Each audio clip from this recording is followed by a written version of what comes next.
Good morning, everyone. For those of you that haven't had a chance to meet me yet, I'm Jolyn. I'm the owner of Edmonton 55. I'm an age in place and 55 plus housing navigator. So I help people navigate housing choices, whether it's staying at home or making a move from home.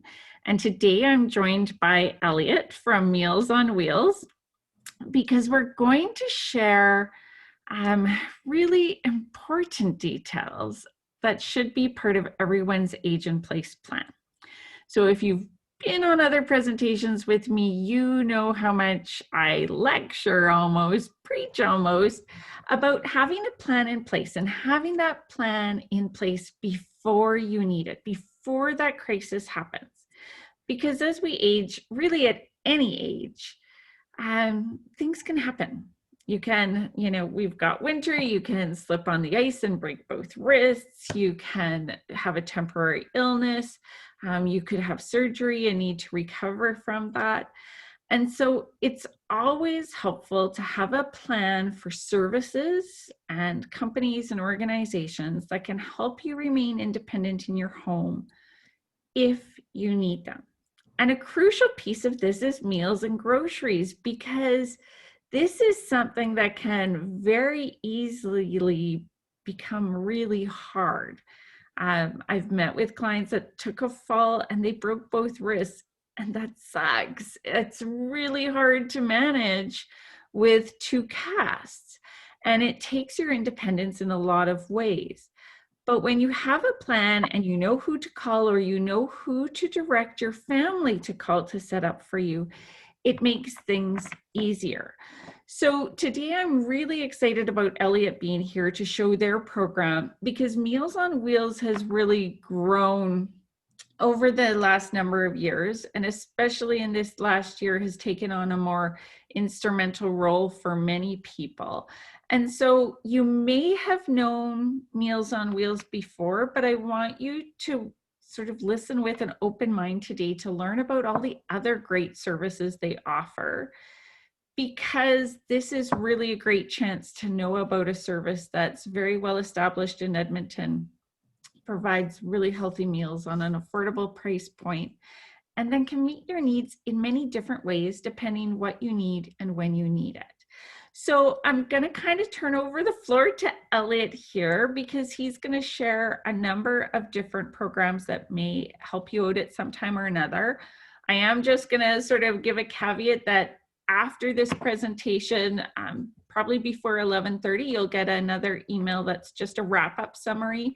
And there are 2 PDF documents in there from Meals on Wheels that outline all of these programs, has the phone numbers to contact, has the majority of information you need there.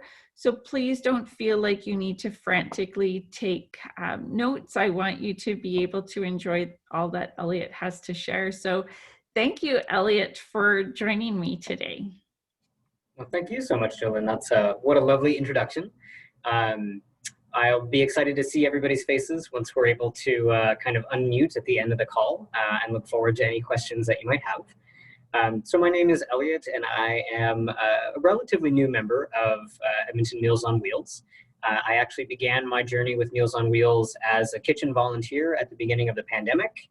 And I was one of those people that fell on the ice and broke his wrist and could no longer cut carrots in the kitchen. And they said, oh, I think we might have something for you to do in the office. Fast forward, and now I am the manager of the client services team here at Meals on Wheels. So I know a little bit. But I knew nothing about your broken wrist as I'm using that. That's just too freaky. You know, and it really is. I mean, you mentioned the double break, and it's hard enough with just one. So, yes. You know, put that out there. So I know a little bit about production in the kitchen with our volunteers, a little bit about driving, a little bit about client services. So it's a bit of a jack of all trades situation here. So if you have any questions about kind of any part of the process that you just would like to know more about at the end of the presentation, feel free, even if you don't think it might be, you know, within you know, my scope or what have you. So in a nutshell, Meals on Wheels has, since its inception, been associated with the 55 and over crowd, and we might even say 65 or 75 and over crowd. What I hear a lot about Meals on Wheels from folks is that Meals on Wheels is for quote unquote old people, right? There's a legacy of Meals on Wheels as a service that's only provided for folks that have no other resources, no other way of providing meals for themselves. And while that might have been where Meals on Wheels started off 50 years ago, we're celebrating our 51st year here in Edmonton this year coming up. We have expanded well beyond that mandate. And our current mandate is anyone of any age for any reason might benefit from Meals on Wheels. So when volunteers come to speak with me about coming to volunteer in the kitchen, for example, I'm delighted to let them know that we service clients who are newcomers to the country looking for culturally appropriate foods or to get acquainted with some of Canada's cultural foods. We have folks that are facing any kind of illness, whether it's short-term or long-term, folks that are being discharged from hospital, pregnant women on bed rest, new families. There are 1,000 reasons why making dinner just might be challenging or more challenging than you need it to be. And so Meals on Wheels is here for that. So as a broad overview, Meals on Wheels provides 3 basic services. And one of them is a daily fresh meal delivery. So this is what everyone, if you say Meals on Wheels, this tends to be what's conjured up. There are volunteers who bring a meal to your door every day, Monday through Friday. So the way our system works is Meals on Wheels daily program is great for folks that, while needing assistance with meal preparation or with accessing groceries, an inability to cook for themselves, or a lack of desire to cook for themselves, for example. It also functions as a key social contact for them. So we operate as a wellness and a welfare check for folks that maybe would not otherwise be able to retain their independence and stay in their home. That each day that they're visited by a driver makes contact with them to make sure that they are home and safe and well, as well as being able to have a friendly conversation, right? And especially these days with all of us kind of having a new appreciation for what isolation feels like through COVID, that can be just another level of reassurance for someone who might otherwise not be able to have much of a one-on-one contact, whether that's because of mobility concerns or even folks that struggle with really severe anxiety. For example, we have some clients that work with us with agoraphobia, right? And that has nothing to do with age. It says everything about your ability to go out and to access services. So a lot of what Meals on Wheels is about is trying to break down barriers to access and bring the things that you might need to you, right? If there are instances where you're no longer able to go out toward them. So with our daily meal program, in a nutshell, it is Monday through Friday from 10 a.m. to 1 p.m. A very friendly, fabulous volunteer driver will deliver a meal to your door. And that meal could come every day of the week, including weekends, 365 days a year, breakfast, lunch, and dinner, or once a month, and everything in between. So this is another thing that folks are pretty surprised in hearing, that Meals on Wheels is not a one-size-fits-all solution.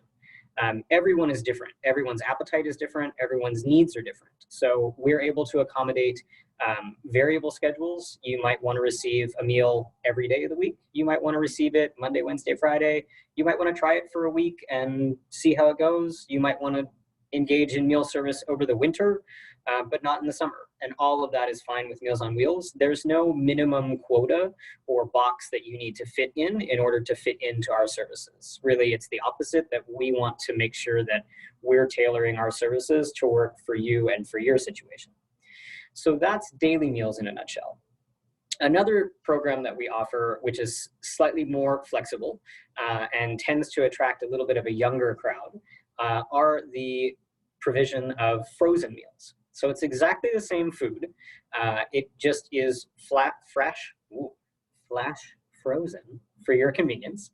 And basically, it is a homemade version of a TV dinner that we're all so fond of, right? Very convenient, but still made in-house here in our commercial kitchen by professional chefs with the help of excellent volunteers.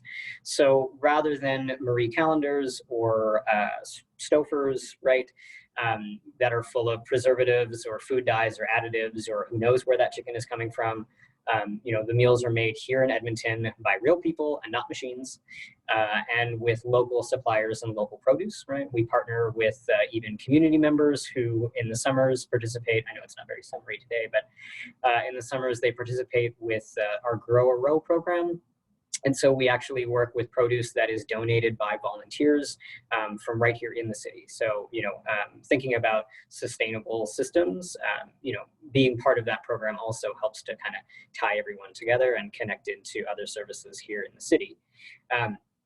Those frozen meals are available for delivery in bulk and kind of at a schedule of whatever works for you based on your appetite and freezer space. So I have folks that order maybe every week for 6 to 10 meals, or folks that order every other month and they fill up their deep freeze. And I mean, they fill it up.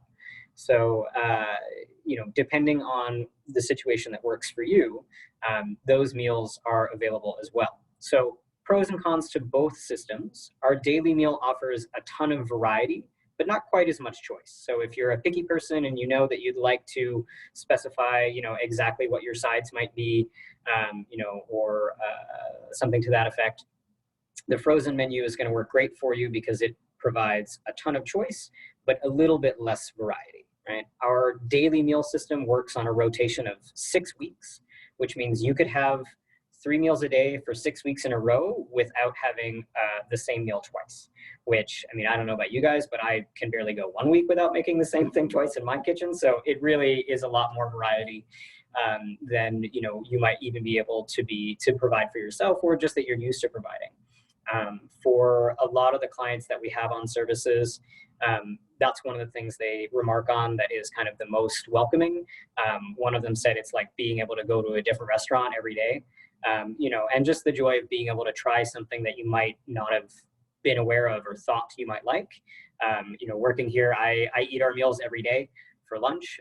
It's just stupid easy for me. I have a fresh meal waiting for me every single day.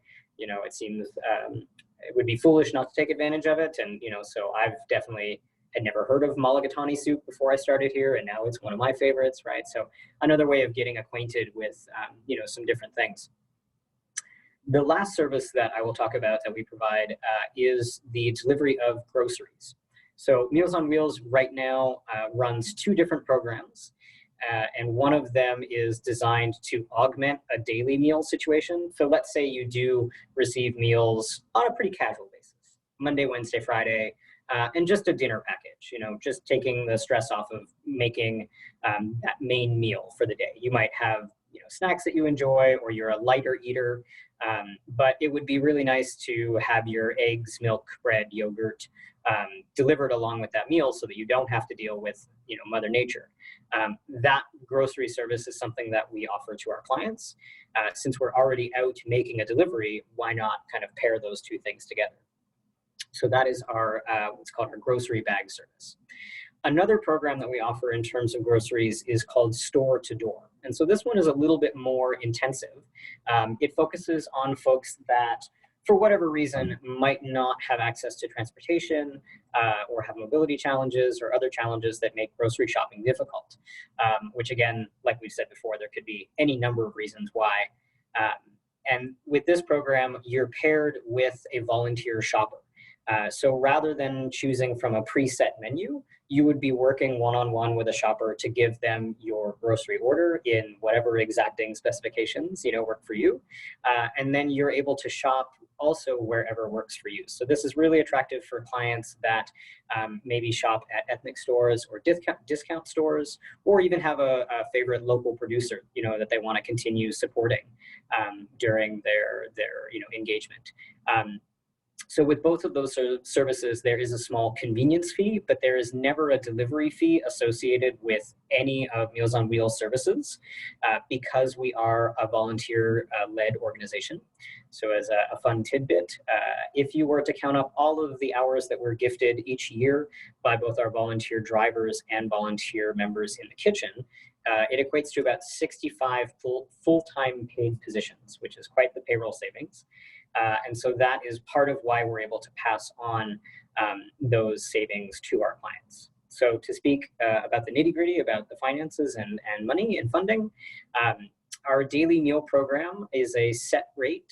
So depending on how much you'd like to order, whether that's one meal package, a 2-meal package, or a 3-meal package. So ranging from $13 a day at the most expensive to $9.50 per day. And that is sort of your basic blanket rate. For folks that are on a fixed income, have financial difficulties, have other extenuating circumstances, if someone considers themselves low income, they can apply for an internal subsidy through Meals on Wheels for a cost reduction. And that reduction will be stable no matter what happens with either provincial or federal funding. So if we make a commitment to a client that you're going to receive services at a certain funded rate, that funding is never going to magically disappear, whether that's 10 days from now or 10 years from now. Right? So that's part of our sort of general commitment for folks. So I think that's about everything I have to share in terms of my overview. If there are specific questions about either our programs or services, I would love to speak to you all about that. And I think from here, I'll turn things back to Jolene. Thanks so much, Elliot. What I think I'd love to do, I'm just going to try to get rid of this spotlight video. Let's see if I can change my view. There we go. So thank you for that. And why I was so excited to have Meals on Wheels share today is that their services are so flexible and so many options. And if you've been in any of my in-person presentations where we talk about creating an age and place plan, we talk about picking those service providers in advance. The great thing with Meals on Wheels is you can try out their fresh food delivery. You can try out their frozen meal program. You can try out one of their grocery programs. And that way you know what to expect and what's there. And then when you do need it, it's not new. You're familiar, you know what to expect, you know sort of how long it takes to get things started. And so whether you're in hospital, recovering from surgery, and family needs to set things up for you, you can already have the numbers ready. I've seen the list of the frozen meals. It's an incredible list. Trust me, I'm contemplating it for my family because it's just handy on the go to have in your freezer. But try them out and see. And it's even nice with the frozen meals just to have some on hand for those days that, you know, there was a blizzard and you couldn't get to the grocery store, or you're just not feeling your best and you want something nutritious. And I really like Meals on Wheels programs because they are homemade meals. You know, I have people say, well, I can get frozen meals at the grocery store. They are horrible for older adults. And that's the old nurse in me saying that they're very high in sodium. They have very limited protein. And as we age, we need the protein. That is the piece that gives us strength. That's the piece that keeps our muscles strong. That's the piece that keeps us moving and active. And when we use just those frozen meals in a grocery store, because of the lack of vitamins, because of the lack of protein, because of the sodium and preservatives used, there's not a lot of good nutritional value. And people will say, well, I've been eating these frozen meals, but I have less energy and I'm walking less and things are getting harder. Well, that meal is part of it. It really is. You become what you put into your body. And that's why meals are such an important piece of our planning for an age and place plan, because if we don't have that proper fuel, our health will decline, our mobility will decline, and our independence is in jeopardy. And so Meals on Wheels is a fabulous program that allows people to stay independent in their home for longer, despite a surgery, an illness, an ongoing inability to make their own meals, whether it's just that you don't have the strength and energy, you're bored with meals, as Elliot said. Sometimes it can be really tough to build variety into your day when you're cooking for one. And so Meals on Wheels is a great option. So I'm going to challenge everybody, within the next couple months, reach out to Meals on Wheels and try one or more of their services so that you know what options are available for you, that you know some options you would enjoy if you needed them. Or if you just want to, cheat like me and have some in your freezer. It's just handy because that's the great part of all of this. Before we go to any questions, I just want to give Elliot a chance to talk about some of the volunteer opportunities that are available, because another piece of our Age in Place plan is keeping social connections, keeping engaged in our communities, because that's really what keeps us young at heart and keeps us having sometimes a purpose. Because sometimes when we're not working, the days just kind of roll into each other and we need a little bit of a sense of purpose. So Meals on Wheels is very heavily volunteer run. And so maybe Elliot, just take a few brief moments to share some opportunities that are available for people if they've never considered volunteering with Meals on Wheels. Yeah, absolutely. So Meals on Wheels has, over the past year, our demand for services has increased by about 25%. And so our production has similarly expanded. And so our need for volunteers and the different kinds of opportunities for volunteering has also really opened up. So as I mentioned, we have three main programs. We have the daily meal, we have the frozen meals, and we have the grocery program. And we have three main roles in our volunteer services that are pretty analogous. So I have folks that are in our kitchen providing assistance to our full-time kitchen staff in order to help make those meals. So Edmonton is actually pretty unique among Meals on Wheels, where we are one of the only kitchens that retains volunteer activity in our kitchens. So our sister organization down in Calgary, they still work with volunteer drivers, but they've actually gotten rid of all of their kitchen help and they've gone only to full-time staff. So for us, part of what we think makes meals taste better is that they're cooked with an intention, right? I mean, as my mother used to say, everything always tastes better when somebody else makes it for you, right? And it does, it's true. And so for us, part of that dynamic of having folks in the kitchen, that I come from a restaurant background, and when you work with food at a very sort of industrial scale, like food isn't food anymore and it's work, and you just end up eating green beans out of a can, and like it's a very strange relationship. And so having volunteers that come in and are really excited about the idea that they get to cut up not one, not two, but 4 pans of cheesecake and just be surrounded by cheesecake for 4 hours. This was me last weekend. It is more fun, and it helps ground and connect folks to that food production, right? It can also be challenging, I think, especially when you start producing, a mass quantity of meals, to forget that that's going to be someone's enjoyment of, that's going to be someone's meal for the day, right? And so, to avoid that sense of disconnect where, its own food is only business, it's important for us that we maintain volunteers in the kitchen. And so that role we say is kitchen helper. It's not cook and it's not chef. There's no culinary experience required, right?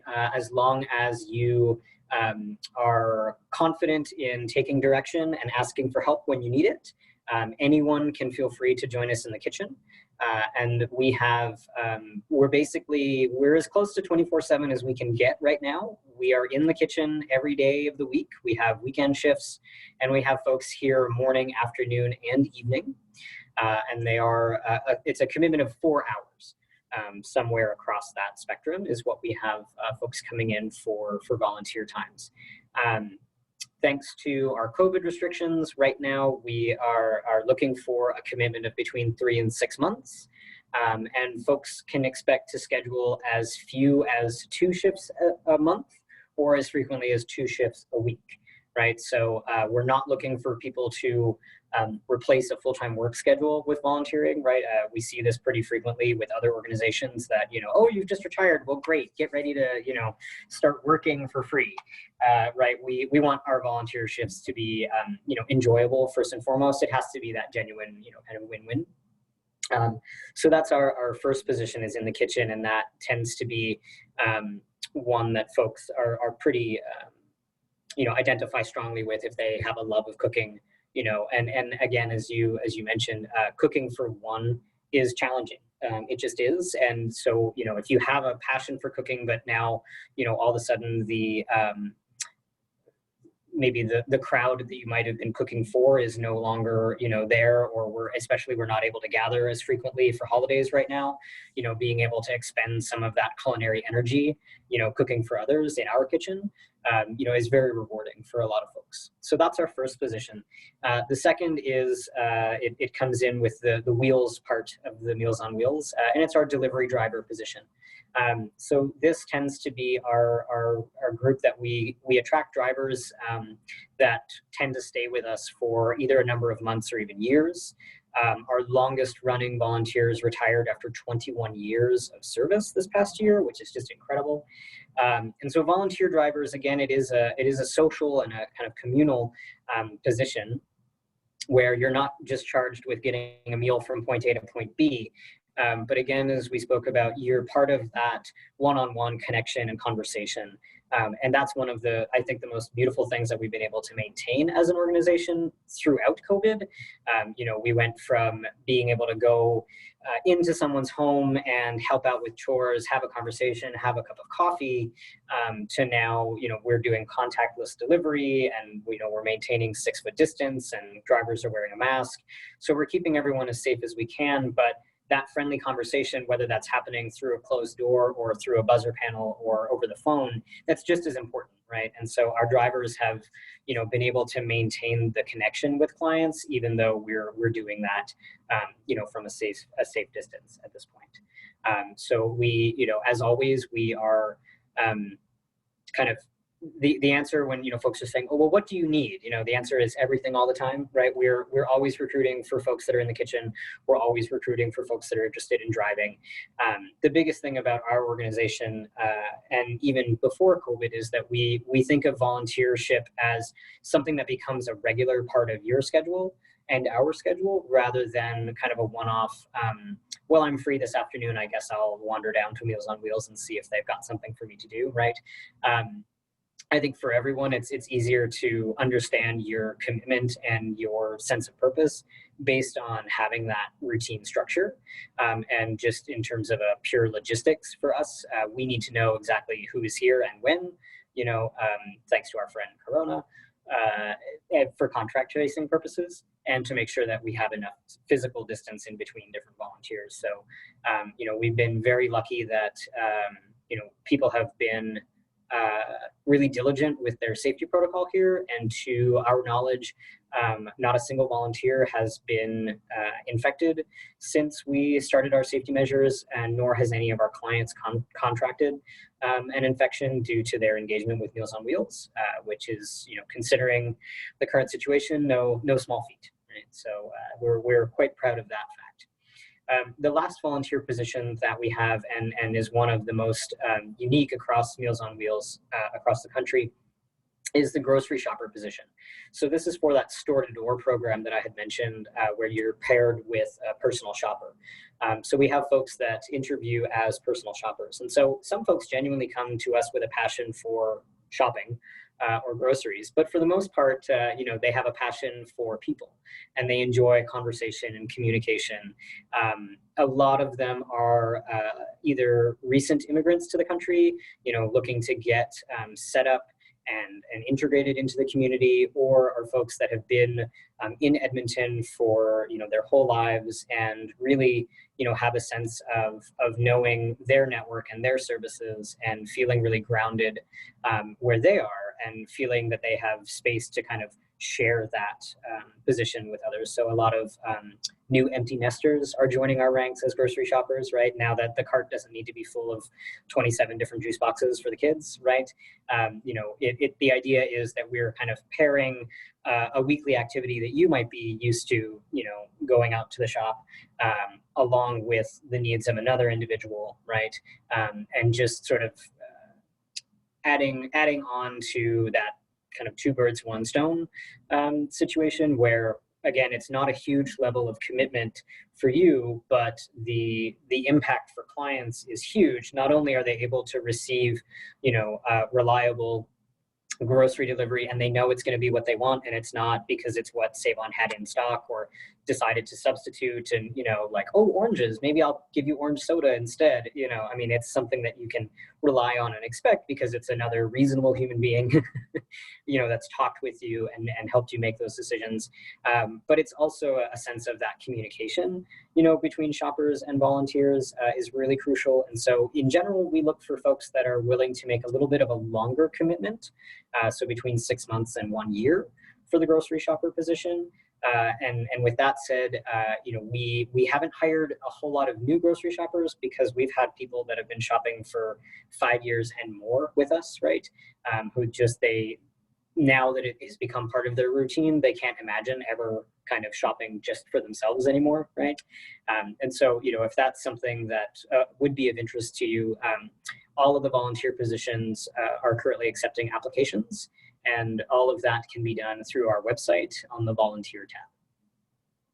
That's awesome, Elliot. Thank you so much for sharing those opportunities. Just because, if you've got some time in your day or you're looking for a cause to support, there's many different ways to support Meals on Wheels. And I encourage everyone to be a part of their newsletter lists and keep watch on their social media.